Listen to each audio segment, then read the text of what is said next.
Happy Thursday, everybody. Oh, that's something new. Trump. Trump. Guys, pray for Trump. I'll tell you a secret. I avoid conversations about Trump all the time. And when conversations about Trump come up, what my response is, almost invariably, is pray for Trump. It's a great trick because a lot of people can agree with that. Trump needs help. I tell you what. Okay, here's the thing. This topic, I'm a little bit nervous about talking about, well, using the word Trump in one of my videos. Who am I? I don't want to talk about political opinions, honestly. But in a very honest way, it seems to me, and you can disagree with me if you want, that having Trump as our president right now has led to a lot of polarizing conversations, which isn't terribly unusual, I suppose, but would you agree with me? I feel like it's been ramped up. Conversations turning polarized has ramped up. For example, a group of friends that I've known for a long time, we had an email conversation about Trump. And one of the guys, I'll call him Harry, he started the whole email conversation. This was shortly after Trump had been elected. He said, I don't understand how anybody can vote for Trump.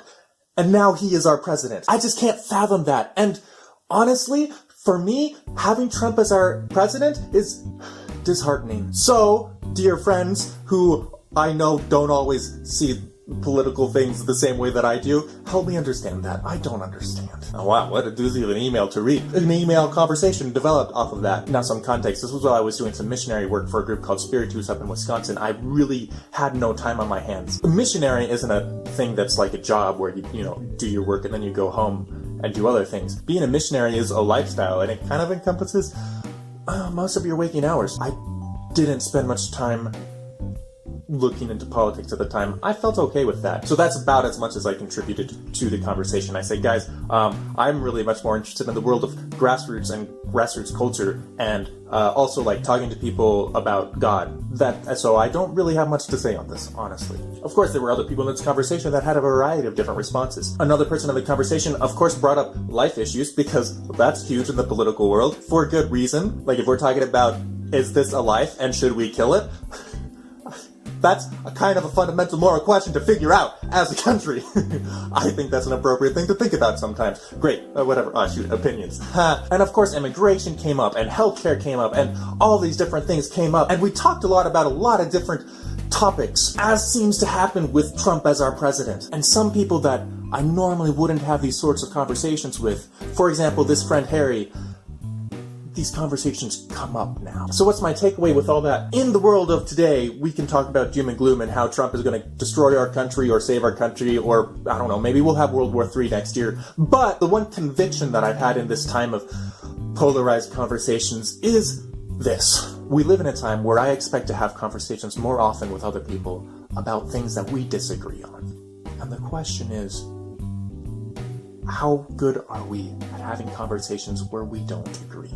And what does it look like to have a conversation with somebody when you don't agree with them? I feel like a large tendency when it comes to topics where we don't agree with each other is to do one of two extremes. This is two, not one. One option is to avoid the subject entirely and say, you know what, we don't see eye to eye, and so we're not going to talk about it. And another option is to say, we don't see eye to eye, and I need to convince this person of the thing that I think, because I think it and I'm right. I tend to like my own thoughts.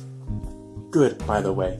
You should appreciate your own thoughts. You're a beautiful human being. But I just don't think either of those options really leads anywhere productive. You know, a while ago, a good friend of mine decided to leave the Catholic faith. And that was a big blow for me. I mean, the way that we became good friends was in Catholic circles. So when he told me that he wasn't Catholic anymore, it took me by surprise. He had left the church about a month earlier to that. I hope he doesn't mind that I'm using this story. It's anonymous, it's fine. I love him to bits. So when I found out, I was actually on my way out the door, so I didn't talk about it right then.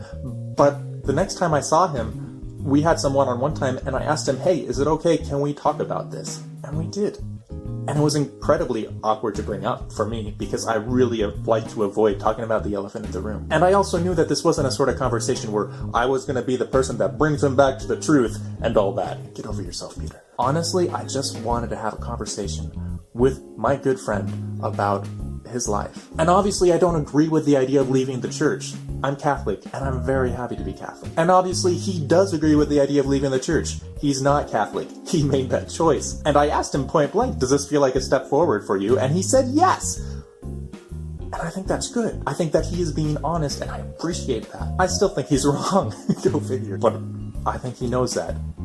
And he thinks I'm wrong. So, what do you do? But the point is, that doesn't mean we can't have a conversation. That doesn't mean we have to have a conversation necessarily. But in this case, I found it super cathartic. And walking away from that, I think we both had a lot of things to ponder. We both had new ways of looking at the same questions that ultimately, we all wrestle with, like the problem of evil, and how do we know there's a God, and how do we know that God loves us? Those are the sorts of topics that he wrestles with, that I wrestle with, that a lot of people wrestle with. We didn't come away agreeing.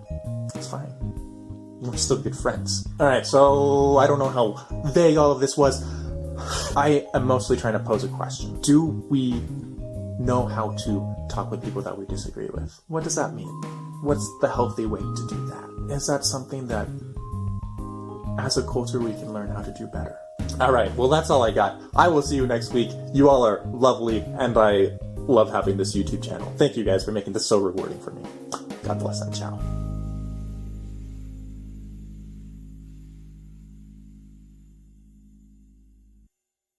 I just made a video about Trump.